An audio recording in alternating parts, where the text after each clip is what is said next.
Vinod sir, നമ്മുടെ India Pak സംഘർഷത്തിനിടെ നമുക്ക് ഏതെങ്കിലും ഒരു യുദ്ധവിമാനങ്ങൾ നഷ്ടപ്പെട്ടിട്ടുണ്ടോ എന്നുള്ള ഒരു ചോദ്യത്തിന് നമ്മുടെ സേനാ അധികൃതർ ഇൻ വാർ ലോസസ് ആർ ഇൻവേറ്റബിൾ എന്നുള്ള ഒരു മറുപടിയാണ് നൽകിയത്. ഉണ്ടെന്നോ ഇല്ലെന്നോ പറഞ്ഞിട്ടില്ല, ഈ ഒരു റിപ്ലൈ ആണ് നൽകിയത്. എന്തുകൊണ്ടായിരിക്കാം ഇങ്ങനെ പറഞ്ഞത്? ഇതൊരു വലിയ യുദ്ധതന്ത്രത്തിന്റെ ഭാഗമാകാനാണ് എല്ലാ വഴിയും. അതിന് ധാരാളം പുതിയ പുതിയ വിവരങ്ങൾ പുറത്തു വരുന്നുണ്ട്.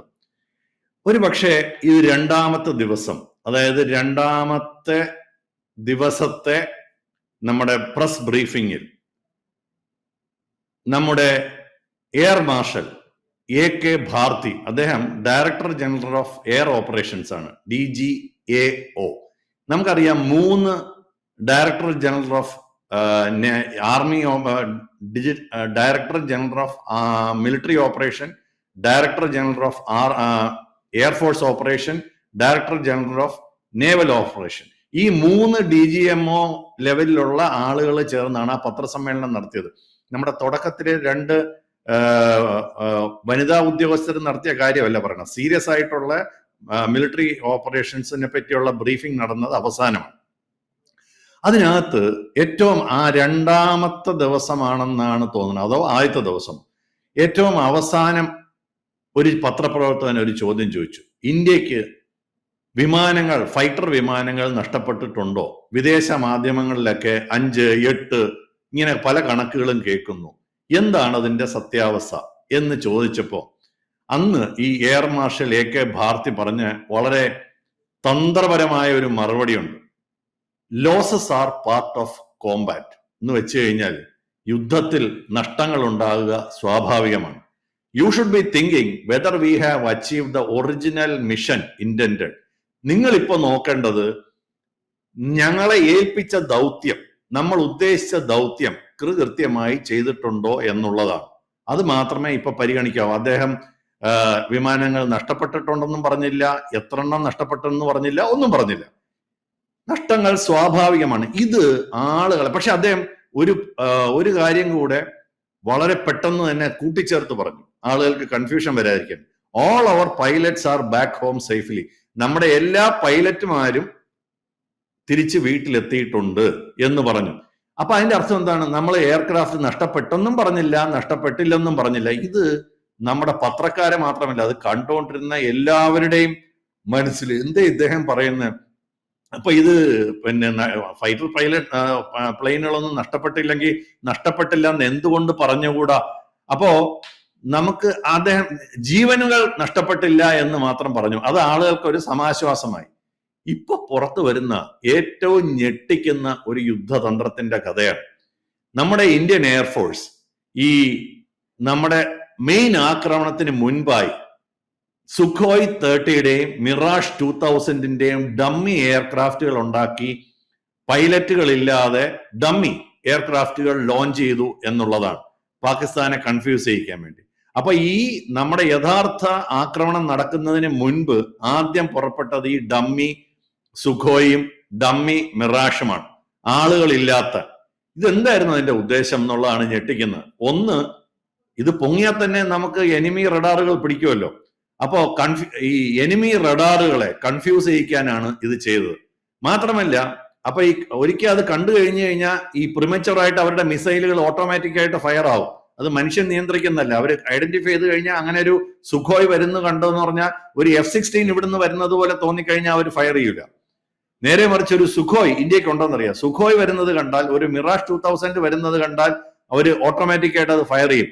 അപ്പൊ അങ്ങനെ മിസൈലുകൾ ഫയറായി. ഈ ഫയർ ആയപ്പോ എന്ത് പറ്റി? ഈ സർഫസ് ടു എയർ മിസൈലുകൾ ഫയർ ആയപ്പോ നമ്മുടെ റഡാറുകൾ പിടിച്ചു. അപ്പൊ ഈ എവിടെയൊക്കെയാണ് ഈ സർഫസ് ടു എയർ മിസൈലുകൾ പൊങ്ങുന്ന സ്ഥലം, റഡാർ എവിടെയൊക്കെയാണ് ഇരിക്കുന്നത് എന്ന് ഇന്ത്യയുടെ സർവൈലൻസ് ആൻഡ് റീകണൈസൻസ് ആ സംവിധാനത്തിന് പിടികിട്ടി. ഇതാണ് പാകിസ്ഥാൻ പെട്ടുപോയത്. അത് കഴിഞ്ഞ് ഇത് കൃത്യമായിട്ട് അത് ചെയ്തിട്ട് വേറെ സ്ഥലത്തു നിന്നാണ് ഇവരെ ആക്രമിക്കാനുള്ള വിമാനങ്ങൾ, ശരിക്കുള്ള വിമാനങ്ങൾ പൊങ്ങിയത് എന്നുള്ളതാണ്. അതുകൊണ്ട് എന്ത് പറ്റി? ഇത് ഫസ്റ്റ് എയർ മാത്രമല്ല, പിന്നെ ദിവസങ്ങളിലും ഇത് ചെയ്തപ്പോ ഈ സർഫസ് ടു എയർ മിസൈലിന്റെയും അവാക്ക് എന്ന് പറഞ്ഞാൽ അവരുടെ aviation warning and control system, ഇതിന്റെയൊക്കെ പിന്നെ കൃത്യമായ സ്ഥലങ്ങളും സ്ഥാനങ്ങളും പൊസിഷനും അറിഞ്ഞതുകൊണ്ടാണ് പാകിസ്ഥാൻ പോലുള്ള ഒരു ആർമിയുടെ 12-ൽ 11 എയർബേസും നമുക്ക് കൃത്യമായി തകർക്കാൻ സാധിച്ചതിന്റെ ഏറ്റവും വലിയ ഗുണം, അല്ലെങ്കിൽ ഒരു സാമാന്യ ബുദ്ധി. അപ്പൊ ഇതുകൊണ്ട് ഇത് വാറിന്റെ ഇടയ്ക്കായിരുന്നത് കൊണ്ട് അദ്ദേഹത്തിന് അവർക്ക് ഏറ്റവും വലിയ അവരുടെ ആഗ്രഹം എന്താണ്? ഈ ഡമ്മി വിമാനങ്ങളിൽ അടിച്ചു എന്ന് അവർ വിശ്വസിക്കുന്നത് നമ്മുടെയും കൂടെ ആവശ്യമാണ്. ഇതുകൊണ്ടാണ് ഈ യുദ്ധ സമയത്ത് അല്ലെങ്കിൽ യുദ്ധ സമാനമായ സാഹചര്യത്തിൽ ആവശ്യമില്ലാത്ത കാര്യങ്ങൾ കിണ്ടി ചോദിക്കരുത് എന്ന് പറയുന്നത്. മാത്രമല്ല നമ്മുടെ ഇന്ത്യ മറ്റൊരു കാര്യം കൂടെ തുടക്കത്തിൽ പറഞ്ഞു, ലൈവായിട്ടുള്ള വാർ കവറേജ് നിർത്തിക്കോ. പണ്ട് നമ്മുടെ മുംബൈ ആക്രമണ സമയത്ത് മുംബൈ 5 സ്റ്റാർ ഹോട്ടലിലാണ് അവർ ഇരുന്നതെന്ന് ആലോചിച്ച് നോക്കണം. ഈ 5 സ്റ്റാർ ഹോട്ടലിലെ എല്ലാ ചാനലുകളുടെയും ലൈവ് കണക്ഷൻ ഉണ്ടാവും.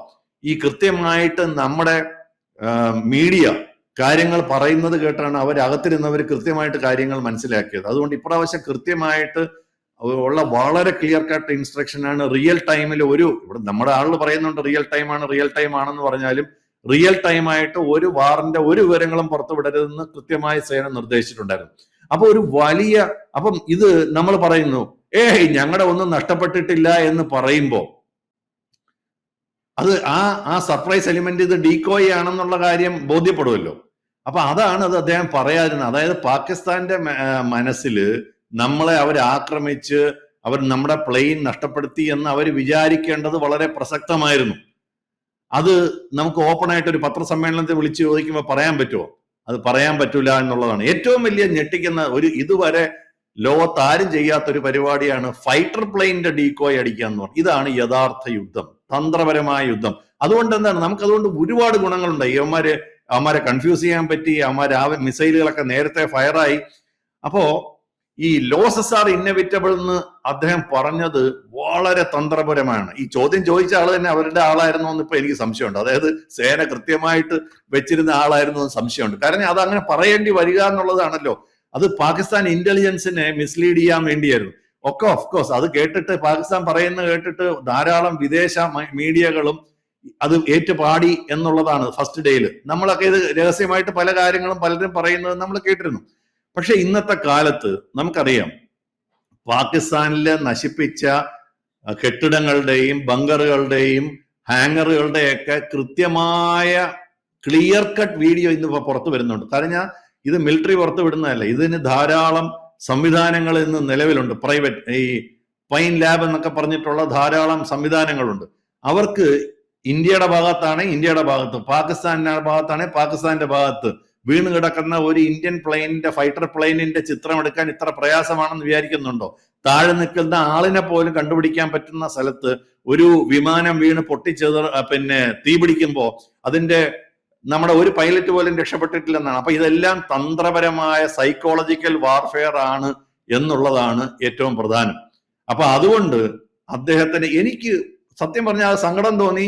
എന്താ ഇങ്ങനെ പറയുന്നത്? എന്തായാലും നമ്മുടെ ഒരു മിറാഷ് വിമാനമായാലും ശരി, സുഖോയ് വിമാനമായാലും നഷ്ടപ്പെട്ടു എന്ന് പറയുമ്പോഴാണല്ലോ. പക്ഷെ അങ്ങനെ പറഞ്ഞതിന് വ്യക്തമായ ഒരു ഉദ്ദേശമുണ്ടെന്നുള്ളത് ഇപ്പോ ഈ നമ്മള് ഡീകോയ് അല്ലെങ്കിൽ ഡമ്മി ഫൈറ്റർ പ്ലെയിനുകൾ നമ്മുടെ സുഖോയ് 30-ന്റെയും മിറാഷ് 2000-ന്റെയും മോഡലിലുള്ള ശത്രുക്കളെ തെറ്റിദ്ധരിപ്പിക്കുന്ന വിധത്തിൽ അത് ലോഞ്ച് ചെയ്യുകയും ചെയ്തു എന്നുള്ളതാണ്. അത് പൈലറ്റ്ലെസ് ആയിട്ടുള്ള ആ വെഹിക്കിൾസ് ലോഞ്ച് ചെയ്താണ് അവന്മാരെ കൺഫ്യൂസ് ചെയ്യിപ്പിച്ചത്. അപ്പൊ അതുകൊണ്ട് അദ്ദേഹം ഒരിക്കലും ഒരു നമ്പർ പറഞ്ഞില്ല, വീണെന്നോ വീണില്ലെന്നോ പറഞ്ഞില്ല. നഷ്ടങ്ങൾ സ്വാഭാവികമാണെന്ന് പറയുന്നതാണ് അവരെ തെറ്റിദ്ധരിപ്പിച്ച ഏറ്റവും പ്രധാനപ്പെട്ട കാര്യം. അപ്പോ ഇതൊരു ഇന്ത്യയുടെ വലിയ തന്ത്രപരമായ വിജയമാണ്. നമ്മൾ ആലോചിച്ച് നോക്കും, നമ്മൾ വിചാരിക്കുന്നത് ഈ ബുദ്ധിയൊക്കെ നമുക്ക് മാത്രമേ ഉള്ളൂ. ഇതൊക്കെ ഇത്രയോ നാളായിട്ട് യുദ്ധം പഠിച്ചുകൊണ്ടിരിക്കുന്ന, ലോകത്തെ യുദ്ധങ്ങൾ പഠിച്ചുകൊണ്ടിരിക്കുന്ന എത്രയോ പേരുടെ ബുദ്ധി ഒരുമിച്ച് പ്രവർത്തിക്കുന്ന ഇന്ത്യൻ ആർമിക്ക് ഇതൊന്നും മനസ്സിലാകുന്നില്ല എന്ന് നമ്മൾ കരുതുന്നുണ്ടെങ്കിൽ നമ്മളാണ് പമ്പര വിഡ്ഢികൾ. അപ്പൊ അതുകൊണ്ട് ധൈര്യമായിട്ടിരിക്കുക. ഈ വാർത്ത എത്ര പേര് പുറത്ത് വിട്ടിട്ടുണ്ടെന്ന് എനിക്ക് അറിഞ്ഞൂടാ.